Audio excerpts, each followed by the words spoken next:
પરમેશ્વર પિતાનો આપણે આભાર માનીએ કે એમણે આપણને આજે આ સમય આપ્યો તેમના પવિત્ર વચનો વાંચવાને અને સાંભળવાને માટે. આજના દિવસે આપણે પવિત્ર પુસ્તક બાઇબલ, તેનું બીજું પુસ્તક નિર્ગમન અને તેના 18મા અધ્યાયનું વાંચન કરવા જઈ રહ્યા છે. પ્રભુ પિતાએ વાંચવાને માટે સહાયતા મદદ કરો અને સાંભળનારને પણ પ્રભુ પિતા આશીર્વાદિત કરો. અમારી ચેનલને સબસ્ક્રાઈબ કરો, લાઈક કરો અને પોતાના ગ્રુપ કે મિત્ર વર્તુળની અંદર શેર પણ કરો.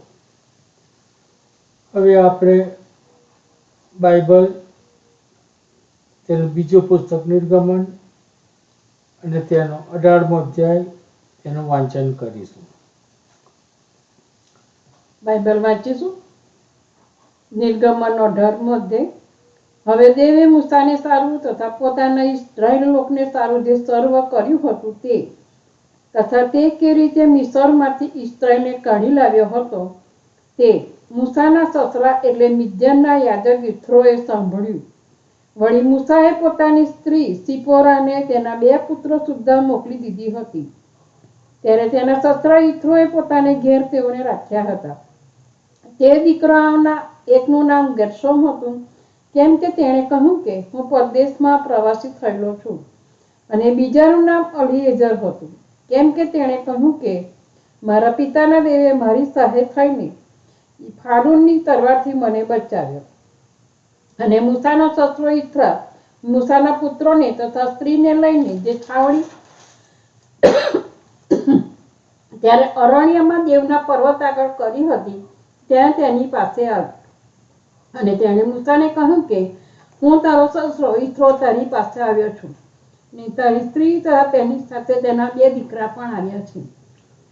અને મૂસા તેના સસરાને મળવાને બહાર આવ્યો અને પ્રણામ કરીને તેને ચુંબન કર્યું. અને તેઓએ એકબીજાની ખબર અંતર પૂછી અને તંબુમાં ગયા. અને યહોવાએ ઇસ્રાયેલની ખાતર હારૂનને તથા મિસરીઓને જે સગળું કર્યું હતું ને જે સગળું કષ્ટ તેમના પર માર્ગમાં પડ્યું હતું ને કેવી રીતે યહોવાએ તેઓનો બચાવ કર્યો હતો તે સગળું મૂસાએ તેના સસરાને કહી સંભળાવ્યું. અને યહોવાએ ઇસ્રાયેલને મિસરીઓના હાથમાંથી છોડાવીને તેઓ ઉપર જે સગળો ઉપકાર કર્યો હતો તેને લીધે યિથ્રો હરખાયો. અને યિથ્રોએ કહ્યું કે યહોવાની સ્તુતિ થાઓ, કેમ કે તેણે મિસરીઓના હાથમાંથી તથા ફારૂનના હાથમાંથી તમને છોડાવ્યા છે, અને તેણે મિસરીઓના હાથ તળેથી લોકોનો છુટકારો કર્યો છે. હવે હું જાણું છું કે યહોવા સર્વ દેવો કરતાં મોટો છે. હા, જે બાબતમાં તેઓ તેમની વિરુદ્ધ ગર્વ કરતા હતા તેમાં જ તે જીત્યો. અને મૂસાના સસરા યિથ્રોએ દેવને સારું દહનાર્પણ તથા યજ્ઞો કર્યા. અને હારૂન તથા ઇસ્રાયેલના સર્વ વડીલો દેવની હજુરમાં મૂસાના સસરાની સાથે રોટલી ખાવાને આવ્યા. અને તેણે બીજે દિવસે મૂસા લોકોનો ન્યાય કરવા બેઠો. અને લોકો સવારથી તે સાંજ સુધી મૂસાની આગળ ઊભા રહ્યા. અને મૂસાએ લોકોને જે સગળું કર્યું તે મૂસાના સસરાએ જોયું.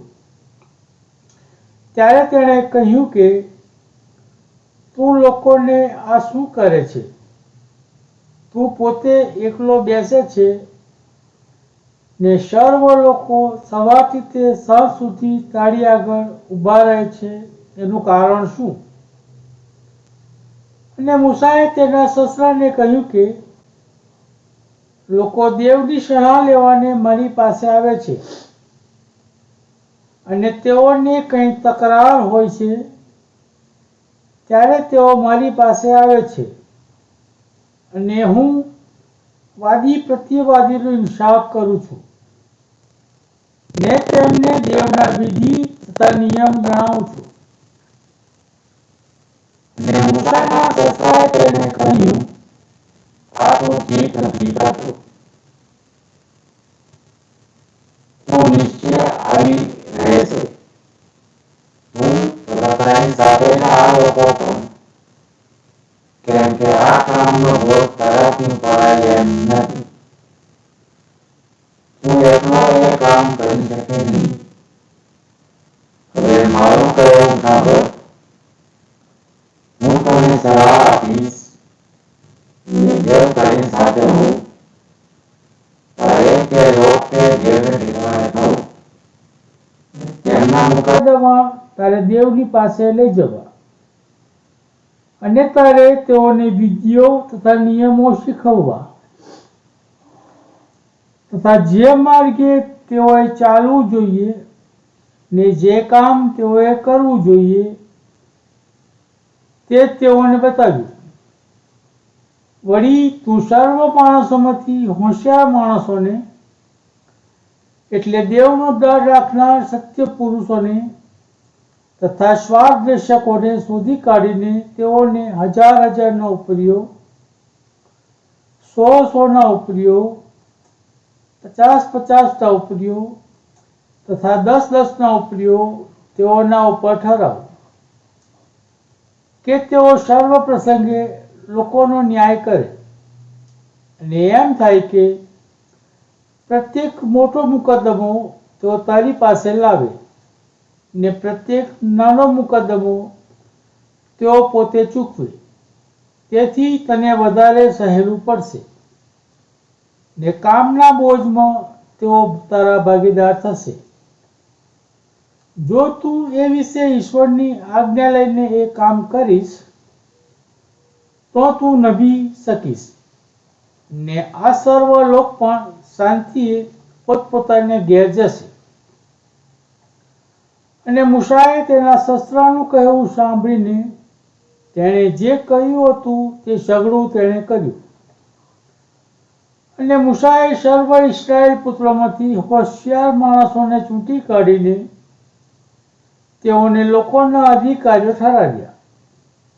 એટલે 1000 ઉપરીઓ, 100 ઉપરીઓ, 50 ઉપરીઓ તથા 10 ઉપરીઓ. અને તેઓ સર્વ પ્રસંગે લોકોનો ન્યાય કરતા. અને અઘરા મુકદ્દમા તેઓ મૂસાની પાસે લાવતા, પણ પ્રત્યેક નજીવી તકરાર તેઓ પોતે ચૂકવતા. અને મૂસાએ તેના સસરાને વિદાય કર્યો અને તે પોતાને દેશ પાછો ગયો. પ્રભુ વાંચેલા વચનોને આશીર્વાદિત કરો. પ્રાર્થના કરીશું.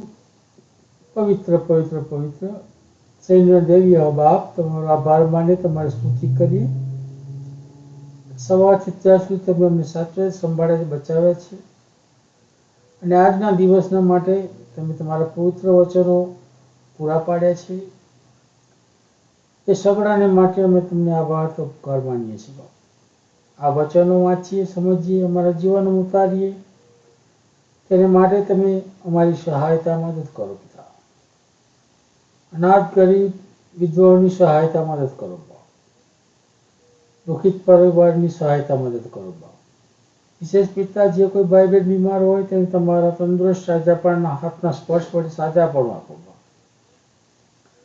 આ દેશ અને આ દેશના રાજનેતાઓને પર તમારી આશીષની વર્ષા થવા દો બાપ.